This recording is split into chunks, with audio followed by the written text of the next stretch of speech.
We've made it to Toy Story 5, y'all. Again, shout out Spidey Ty on Instagram, TikTok, whenever you want to check out the boy, Tyler Bowie, again, once again, inviting us to an early screening of Toy Story 5, directed by Andrew Stanton, McKenna Harris, written by the same two.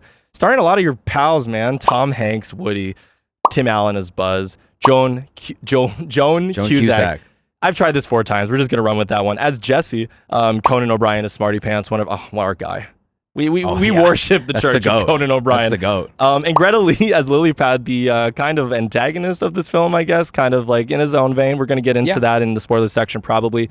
But I think it's safe to say that we both enjoyed this movie significantly more than Disclosure Day. Got to give some more credit to how Pixar knows how to leverage these Toy Story movies. I mean, I would tell you right now, walking in, I didn't think we needed a 5th one, but walking out, I'm like, I don't want a 6th one. But give me a 6th one. Thank you. I mean, Why Tyler not? Bowie and his boy really do want the 6th, 7th, and 8th. Yeah. But I'm going to throw it over to you, Chris. What do you think, and what do you want to talk to the people about, non-spoiler, for Toy Story 5? Did you like it? I really enjoyed it. I think it was a lot of fun. Obviously, in the trailer, they talk about the whole conceit is that an iPad, basically, a kid's iPad, comes into the room, and then she starts playing with it, and everyone gets like sucked into the tech universe and stuff like that, and they don't focus on the toys as much. So it's them trying to figure out how to deal with Lilypad and like computers and screens and phones and stuff. And it's very interesting that they just do that all at once in this movie. They don't really even allude to it in the other movies, even though like in 2019 when the last one came out, phones were obviously a very prevalent thing. Just that they wanted to put all that commentary into this one, and I think for the most part it works. I think. There's arguments you could make on the more extreme side, I guess, that it could be like an ad for tech. I could see someone saying like, "Oh yeah, you're trying to spin tech in like positive light," but I think it does a good job of handling the nuance of like, yes, looking at your screens all the time is bad and it looks bad. Like, there's a lot of times where the toys are like, when they're doing action stuff and they need to chase through the houses and stuff.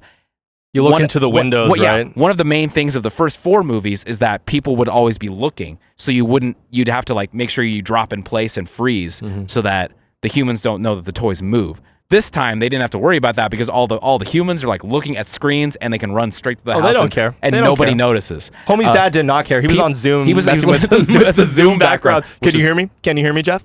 Which is very funny. Incredible. But at the same time, it sort of goes to show that like, it tries to make the argument that tech is like sort of a neutral thing. Again, that's a little bit of a flimsy argument. Coming soon to you on Disney Plus. Toy Story 5. At the same time, it's sort of connected Bonnie with other people and stuff like that. That's kind of where they try to put the nuance in. But at the same time, again, beyond like the whole tech discussion, what you think about it, I just think it's a very fun movie. I think you really like the art style of when they go into storytelling mode, or like when storytelling mode, or when like toys. Playtime mode. Yeah, playtime mode where like one. they're playing with the toys and they're trying, and the Bonnie and our other characters trying to make up storylines and stuff like that. I think that's like the best part of the movie. And then Buzz Lightyear. Again, to infinity and beyond, baby. Maybe we'll get into maybe not spoilers just yet, but we'll get there in a sec. But Buzz Lightyear, Tim Allen's got a lot of work to do in this one, and I think he does a really good job.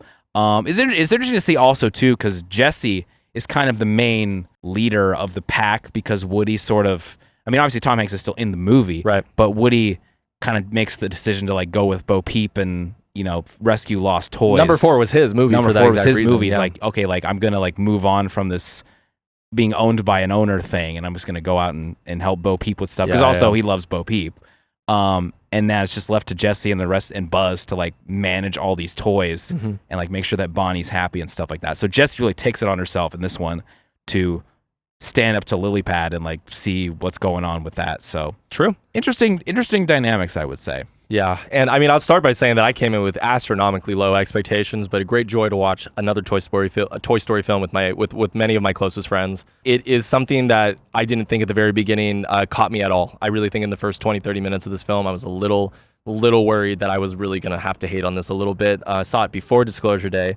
So it lined up. At least that's right. Did you watch it before Disclosure Day? No, it was after. I watched it the morning after Disclosure Day. So I'm sitting here thinking that I'm going to enjoy Disclosure Day later in the day better than I liked Toy Story 5 at the very beginning. And of course, like many things in life, you can't predict, and it flips on its head. And by the end of the movie, it's completely enthralled me with its genuinely distinct art style that Pixar is trying to really show you like what a kid's imagination and how beautiful that can be. And they really go hard on that. And a lot, we even get voices for some characters who don't get voices in these movies. And they had a little bit of fun with that as well. I think the music always hits. The music continues to hit. You Got a Friend in Me doesn't have to pop up for me to just know that, it's the type of film score that gives me a warm, fuzzy feeling inside. I didn't think I was going to cry in this movie until the very end when I started tearing up. The scene. We'll get into it in spoilers near the tree. But man, what a beautiful film that I did not think I was going to enjoy as much as I did by the very end. The performances are really good. You already hit on Tim Allen, Joan Cusack. I was going to say, anyways, I was going to mention someone that is crazy. But Tom Hanks. Tom Hanks is pulling his own weight in this. Like a lot of our elder actors in the industry, I'm like, how many more of these do they have in them? It'd be great if they just ended with this one, because they did something with the lily pad and commentary on tech and kids screen time that was honestly pretty unique. And I really enjoyed them still centering a lot of this around Bonnie, the child from episode 3 and 4, or just 4. I call them episode 3 and 4, like a Star Wars film. So Toy Story 3 is when Andy gives the exchanges, To Bonnie. gives them to Bonnie, and this is who they are, and sort of. And then 4 is like a Bonnie movie. This is obviously a Bonnie movie. Yeah, Bonnie is a great follow up to the Andy trilogy, and not even a full trilogy. It's like that is, like you said, it's like the transition movie, and then ending where I didn't think they were going to take it anywhere after what I thought was already one of the better animated films of that year, Toy Story 3. The end of that film, crazy, left me in tears, shaking for fear, and by the end, I'm in tears for different reasons, right? I just didn't think they had it in them, and Pixar still has it in them. I think this is like one of those rare franchises that I think they and any other movie group that's going to go out and produce multiple of like a thing like a Jurassic Park. Don't ever give me another Jurassic Park. It's over. But I'm like, oh, fuck, they're really making me feel like I want another Toy Story, because they're proving to me that they can create new, fun, vignette type stories that focus on different characters that are part of the main crew. So before, as you can tell, I'm kind of stumbling over my words because I want to get into some spoilers. Chris, where would you like to get us started with spoilers? I'm going to get started with spoilers on the best B plot probably of any of the Toy Story movies. Talk about because Buzz. The opening scene is they're like on there's like a cargo ship on like some abandoned island. It's obviously like crash landed there. Yeah. And the cargo ship is full of the new model of Buzz Lightyear. Basically like the high-tech buzzes. I don't know if they ever give them a name. They're Wi-Fi enabled. They are Bluetooth Wi-Fi hotspot enabled buzzes. They fly. They fly now. They fly now. And so basically one of them wakes up and he's got like a nice like LED display interface. Yeah. And he wakes up all the other ones, and together they form a raft to get off of this like abandoned desert. Star Command. Yeah. And, Star Command. Yeah. There's like a giant star in the sky, and they're all like Star Command, Star Command. And it's very interesting. Like they do this obviously a lot in Toy Story. Well, Toy Story, the plot of the first Toy Story is obviously that Buzz needs to be convinced that he's a toy and he's not the real Buzz Lightyear. Mm-hmm. Toy Story 2 is where our first Buzz has to convince the set. Well, actually, there's another Buzz in that movie that never gets convinced that he is not a toy. But he does figure out that like Zurg is his father, which is very funny. Wait, can we just because I feel like we're gonna forget about it. We got to mention the post-credit scene of this film is incredible. Best post-credit scene in any Toy Story. We're just gonna go through the whole B plot right now. Do it. So Keep it's going. like so the Buzzes eventually find, because Star Command they deduce is Jessie, because Jessie's wearing like a star on her. Obviously, like, a star badge. There's the deputy star badge thing that her and Buzz are and going so through, I forgot exactly how they stumble upon that when they see that, but basically they're looking for the star in Star Command. And so they find Jessie, so they find the rest of the gang, and they help all these toys get back to Bonnie eventually, because they all fly, and so they can fly everyone to where they need to go. They're all just drones that Disney's going to sell at their parks very soon. And then Buzz gives everyone the lowdown that he figured out from Toy Story 2 that Zurg is Buzz's father. Yeah. And so he tells them all at once, like, Zurg's our dad. That is so funny. And they all just like get down on the ground. So he basically what does he say at the very end? He references it perfect. This is what's so good about Toy Story 5. The references are not slop. They're very earned, and they show continuity between all 5 movies over 30 years. Exactly. The continuity is like what? Like, and then the Zurg shows up at the end of the post-credit scene. First of all, the Buzzes donate themselves. They fly down to all these kids and the teachers that are down there. So everyone's got this new high-tech Wi-Fi hotspot enabled Buzz for free. Yeah. And then Zurg, he pops out of one of the backpacks. He's like, "We meet again, my son." No. That was so funny. That was hilarious. This is a hilarious movie. Yeah. It's a funny movie. It's written very well. Yeah, no, I'd say like that B plot is incredible. I think I just love, honestly, everything to do with Buzz in this. Let's talk a little bit about Tim Allen's performance as Buzz with his romance with Jesse. Like that is another continuity continuation from 3 and 4, or just 4. But obviously Buzz is 2 developed. also a little 2? bit. Oh my God. Okay, so 20 years of payoff, bro. Here's what I will say about 2 is which I didn't realize. Again, I was not fresh on these movies.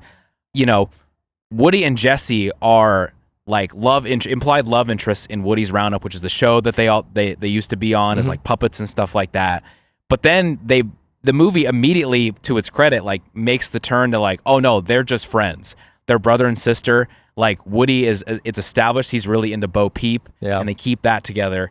And then now Buzz is interested in Jesse, and basically through like 3 movies, he is like extremely socially awkward and is like does not want to tell Jesse. Like he's just super like nervous and like awkward around Jesse, and like the entire from the minute the movie begins, from the moment that Jesse A plot begins, well, even from the moment that Jesse shows up in Andy's room at Toy Story 2, extremely awkward, and then 3 and 4 he tries to like inch closer to it, and then 5, that's when they really like do the payoff of like, you know, he's gonna like propose and he's gonna do the thing, and they're gonna get married and all this stuff. We get an on-screen wedding ceremony and a smooch between 2 of your favorite Toy Story characters, which I honestly filled my heart. I never thought they would. Yeah, it was such a smooth payoff to that. The fact that they took 4 movies to do it, basically, very commendable. But I'm glad that they paid that out, because that was a big character point between the 2 of them.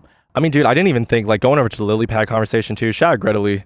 Probably the best movie Greta Lee's been in the last 6 months. That is a shot at Tron Ares. I was about to say, it's funny. I'm sure that they're like, hey, if you do Tron, we'll put you in Toy Story. Yeah, she's good. Yeah. Greta Lee's chill. Shout out Greta. We love Greta. Yeah. She's fine. I mean, there's like not a whole lot I think you can mess up with that. But again, the moment I saw was an iPad on all of these posters. I'm like, honestly, I'm rolling my eyes. I'm kind of having my old man moment. I'm like, oh yeah, sure. They're moving on to the iPads. But man, did they kind of land it for me. And the lily pads being kind of like a kid version, like one of those like Kindles like you give to kids. It's like a parent like protection zone, but it's also like you can connect with your homies, but she's got to be still in elementary school, or maybe it's got to be an elementary school. They play age little kid. like frog and turtle games With her friends, but it's like lily pad. Like I love where the lily pad conversation goes, because it's like lily pad thinks she's doing what's best for Bonnie, but of course by the end you realize that these superficial, only on the internet relationships are not good for the development of kids. And that's like a really strong like message this film has, is like you're saying, I still like agree with you that it kind of teeters a bit too much on the like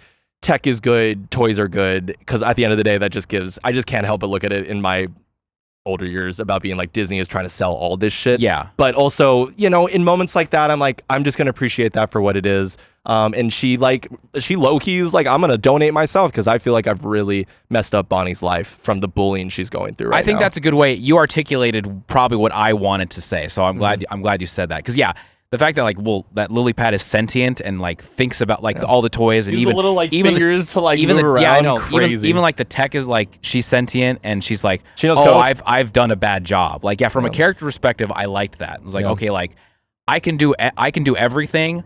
I can cut off messages here. I can send this here so that she goes there, sort of thing. Like she's got a lot of power, but like she realizes that she should not be doing it that way. That like there's a better way to like, use her technological abilities. And to, that's like, what she. Help Can I call you Bonnie Jessica? To help Bonnie make friends. Yeah. So I think that's probably the best like nuance of the whole thing. One of her best friends she'll probably have for life or for a long time. Blaze. At the very end of, shout out Blaze. Blaze. Yeah. In Jesse's old owners. What was Jesse's old owners? Emily's old house. Like I didn't think that was gonna work for me, and it fucking worked, man. By the end, dude. I think it beautiful. Did. Yeah, when they find the lunchbox with where Emily's a mom, and it's like she has a daughter and stuff. After Jesse. Named the kid Jesse. I was like, wow, that was really good. Because it also tricks you into thinking that she's thinking that like, of course the humans still don't know that the toys can do this. But like. It like tricked me into thinking like, are we gonna do something weird with like, oh yeah, I always knew you were alive? No, it's as wholesome as it could have been, and Jesse can also like appreciate it unintentionally, like that love that is passed down through the generations, and the loves you can have for like these toys and like your childhood that you create attachments to as you grow older. No, I just wanted to center in on like that scene with Jesse and the emotional payoff of being at the tree, seeing Jesse was here. And just seeing like Emily named her closest person in her life probably after the toy that almost raised her, vice versa. Many years ago now, like, I mean, we did get limericks of or shades of Emily in Toy Story 2. That is another callback to Toy Story 2, because that is the flashback. There's like a song that goes with, I think it's like by Sarah McLachlan, that plays over Peak Sarah McLachlan. Peak Sarah McLachlan. Yeah. I'm not sure if that won the Oscar. I feel like it was nominated at least for best original song. But that goes over like the entire montage of when she's like played with, and then she's like dumped under the bed, and then was donated, and then she drives and then away. They move away. Yeah. So they recreate a callback in this. Yeah, film. they recreate some of those scenes in this movie, and then she gets the opportunity to actually go back to the house, and then you've realized that like she's been tagged, and Emily's got an address on her, which the old people, I believe, like aren't they accidentally picked up by old people, and then she's like, over there. That's again, it's funny because sometimes a plot cannot be perfect. That was kind of hilarious because it's also a very Pixar movement, because I feel like Pixar really has been missing like old people, like real old people just being like doing funny old people shit where obviously they don't have jobs and they're just like driving around like, we should go return him to this to what the address was inside the boot. Got a snake in my boot. I kind of want to talk a little bit about the animation. I mean, this is an animated film from one of America's top animation studios. We're coming off a big year for anime, but I'm not going to lie, I haven't seen a lot of anime that looks as inventive this year as Pixar kind of made the decision to go with like kind of this like, would you call it like a watercolor style, like painting, like a Picasso style? Yeah, it's like a painting? Watercolor thing for sure. Yeah, very for cool. The toy, for like the playtime scenes. Yeah. But let's counteract it with something that honestly had to hurt the movie a little bit inevitably. I thought it was my greatest fear going into the movie. I haven't seen any Pixar film, I think, that I would have cared about as much as a Toy Story 5 since AI slop became incredibly prevalent in our society, especially Pixar and like Ghibli movie AI slop. And I really got to say, the parents look terrible. All of the adults in this movie look absolutely awful. I think Pixar, you've got to approach and like lean into what you just did with the like, take it from little old me, someone who cannot animate on anything. But it really didn't touch with me because it sucks because I think the Pixar designs that have lasted 3 decades are both losing a little bit of appeal, kind of like how the Alien stuff with Disclosure Day, but then you tack it on top of like, I got older family members, you got random people on the internet just like making themselves Pixar characters. It's all I could see when I looked into the eyes of those parents, who are also not my favorite part of the film, but they kind of have a funny little moment at the end anyways. So Hoppers has a little bit of that same problem too. I mean, that's true. The human characters in Pixar are, clearly the least like unique. They're not anything unique now anymore. And it feels kind of messed up to say because, of course, Pixar invented this big eye style, very expressive faces. But there was also this sheen over their like entire skin that looked way too plasticky. Like they themselves kind of look like a toy would look out and about. So, but I just want to throw that in because I want to get back to glazing a little bit. I really, it's incredible that Tom Hanks, Tim Allen, and Joan Cusack can come back after all these years and still give like inspired performances as probably top 3 of each one of their most like famous characters, live action or in animation. Did you like all of the stuff with Woody getting interspliced? It's kind of funny. Bo Peep's like, we're gonna have a girls' day. They zoom off, they fuck off, and then Tom Hanks is there, giving us his old bald self, baby. I like the fact that it's kind of the passing of the torch. You kind of need that in a series that's gone so long. It's that Woody was like Andy's main toy, and then when Andy's gone, it took a little bit, but then like Jesse became Bonnie's main toy too. So it was that type of thing. I like that like evolution of like, okay, someone else is like taking the lead now from that. And so like Woody as a support character, I will admit was like, it was funny. The moment I was thinking, oh wow, we haven't seen Woody yet, is the moment that Woody comes in. So I think they did a good job at that. The movie sort of perfectly structured itself to where it's like, oh yeah, I forgot that Woody is still around. And he's saving someone from a suicide attempt. I'm sorry. He's saving Maddie Matheson as a little toy peanut guy. He was like, I can't, because there's a lot of existential dread with the toys because like the tech is taking over. Their tech is taking over. He's like, wow. He's getting like super, super nervous about it. And he's he's basically crashing out over the entire thing. Yeah. And then you see a lot of stuff where, like Jesse finds the like Gen 1 tech things. So, little tiny electronics. Let's get into Smarty Pants territory. Let's get into Conan O'Brien. First of all, okay, I gotta tee it up. I know that Ernie Hudson takes the place of Carl Weathers as Combat Carl, I think. Carl, yeah. And so R.I.P. Carl Weathers. R.I.P. man. And then Craig Robinson is Atlas, the little GPS tool. I'm trying to figure out who the other Shaw?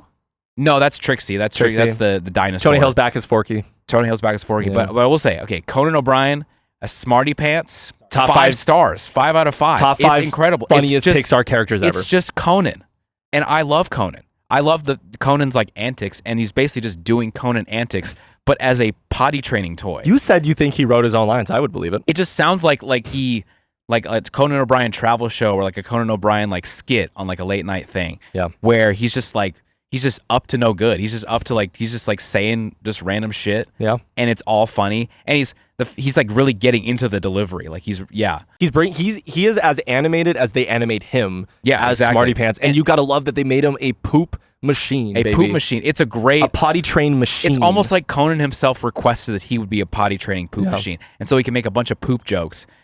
But they were really funny. That's the thing, is like his comedy style is like, on the surface it looks very like depraved and like very simplistic and stupid. Sad Irishman. But it's way smarter and more intelligent than like the setup gives it credit for. Because the thing is, like, in the hands of a lesser actor or even studio or like writing team, those poop jokes are terrible. A lot of times they are the worst jokes in any movie by far. Can I ask you, do you think this is the first time a poop joke has landed in one of these animated films for both the adults and the kids? Oh yeah. Because the place was rocking. The place was great because, like, for the kids, you know, you haven't heard that many poop jokes yet. Yeah. So you're going to laugh at the poop joke. Yeah. But then you get me and you, and with Conan, we were hysterically and you hear a poop joke, I was like, man, I was laughing my ass off. It's just like Hoppers. There were some times there's no poop jokes in Hoppers, but like there are some jokes in there I was just laughing my ass off. So I think Pixar's 2 for 2 on movies where I laugh my ass off at certain points. So I think the comedy is really like sort of caught up in a lot of ways to like modern adults too, because like I think it recognizes that a lot of the kids that watch the early Toy Stories are now adults, and so the comedy, we're the Andes, sort of changed. Like the Gen Zers are now, and the millennials are now grown up and like need some more different comedy that just didn't exist back in the day. So like a little more internet humor, more like because Conan is like a product of the internet at this point. So Conan needs a friend. Tap in. Conan O'Brien needs a friend. Conan O'Brien must go. We haven't mentioned the most inspired scene yet involving Conan O'Brien when they literally gave him his hairdo. They gave him his hair. I was about to stand up if I wasn't surrounded by a bunch of children and just give a rounding applause. Yeah. I should have done it. My God. We were hysterically laughing, guys. Like I want to like try to convey this more, but like when y'all get a chance to watch it, or hopefully you've watched it and you haven't listened to all these spoilers. But I mean, that's another thing. This movie is really strong for like a kind of an unpredictable end. Like it really gained so much steam after the first third. I don't even really fully hate the first third. It just felt a bit more generic Pixar to me. And then you toss in a lot of the things with the new designs and the great voice acting and the Conan O'Brien and a great A and B plot with both kind of not even a full villain like a Lotso, but you know, lily pad stuff is working for me. The every time they shoot off to these Buzz Lightyears going around in the sky, and like I was telling you, it really reminded me of some like 1960s, 70s like old Godzilla movie as movie music that's really like triumphant, and you can feel like they're an army, like they're on a mission, and it's just all comes together to be really fun for the whole fam, man. Yeah. And then the Bonnie and Blaze the playtime thing where Conan gets his hair and all this stuff, there's like they come up with this elaborate plot where like, you know, there's like spy stuff and secret agent things.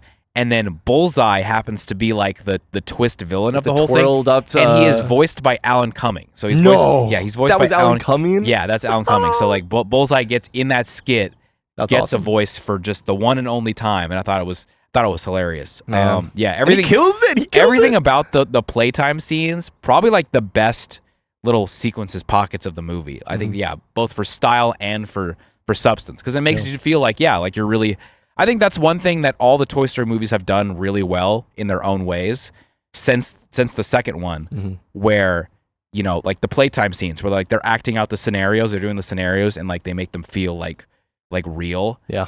Because in the second Toy Story, Buzz goes to the Zurg planet and like guns down a bunch of Zurg bots, and then he eventually gets gunned down by Zurg because Rex is playing the Buzz Lightyear video game and can't beat Zurg. Then Toy Story 3, they reenact the scene from the first Toy Story, but just in more like in an actual environment where like it's in a modern context. It's a Western, but then like Slinky has a force field and Rex eats force field dogs, and like Pig is a giant like blimp, giant like super powered armored blimp.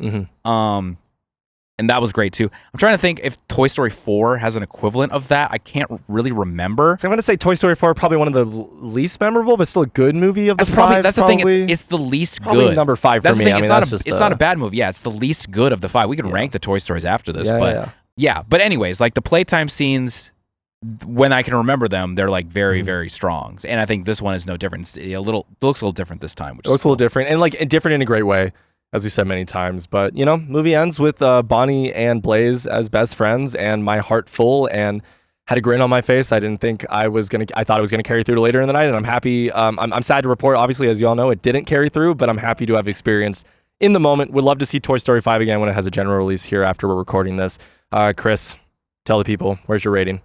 Man, I'm really teetering between 4 and 4.5. I'm really talking myself into 4.5. Same, bro. Same. Is it crazy? So I might need to do that. I don't think it's crazy. Again, like you said, it comes off to a bit of a slow start. Like the initial conceit is a little bit, little janky. But once it allows itself to have fun, and really once Conan gets into the movie, then I'm like, okay, now I'm on board. Because I feel you. I was at a certain point. I'm like, where is this man? I've heard he's in this. Where is he? Because it's a lot of like them kind of. It's a little depressing, being like, okay, like tech has taken over. All these lost toys are like man, this sucks and all this other stuff. But then when they get to Conan and like the Gen 1 tech stuff, and then just Conan being Conan and interacting with all the characters, I was like. I think that's kind of, he's really like the spark plug for the rest of the movie. I would say he's like the most like, he just ignites the whole rest of the movie, and then everything else just kind of works around it with the B-plot buzzes, the high-tech buzzes coming in. A lot of it works for me. I mean, even shout out like the way they talk about like tech moving on so quickly. They were like, how long did you spend with your kid? And they're like 3 months.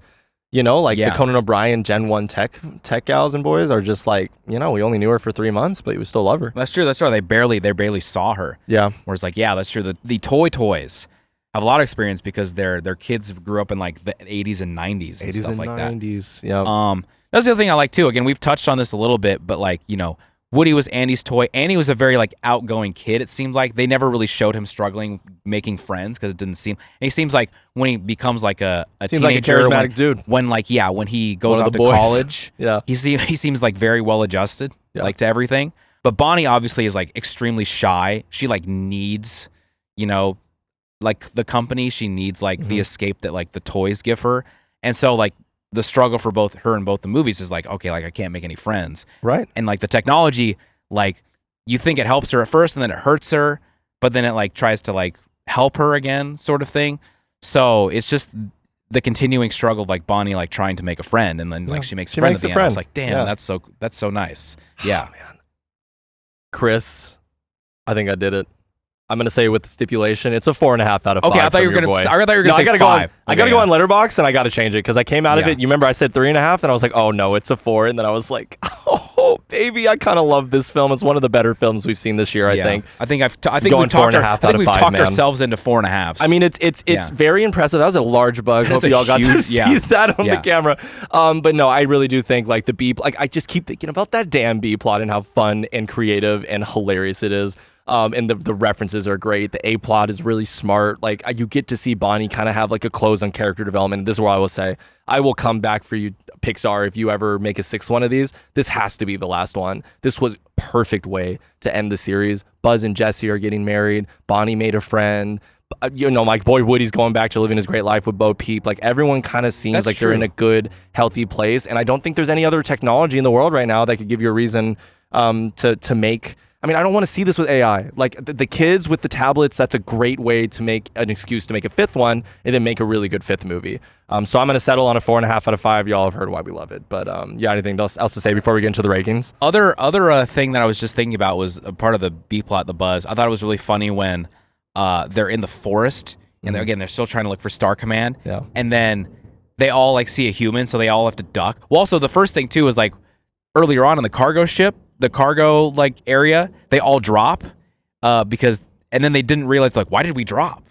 They don't know why they're self-aware. They don't know why they dropped because they're like, okay, we learned that we have to drop for humans. For real. But then in the forest when those people are like camping, they're like trying to get to their campsite and they find one of the buzzes. Oh, amazing. He's like, no. He's like, don't leave. It's like Saving Private Ryan. It's like no. Yeah. He's like getting like abducted. But then later on, they're like, they see the parents are reading to the kids and the thing. It's a very nice moment. And then the buzz is like, the toys are just such sweeties. I would love for any of these toys to babysit my future children if I ever have any. And I'm just like, my God, let's give them let's get like Tyler Bowie had in his bag. Let's give him Buzz. Let's give him Jessie. Let's give him Woody. My God, Pixar, you did it. Shout out Toy Story 5.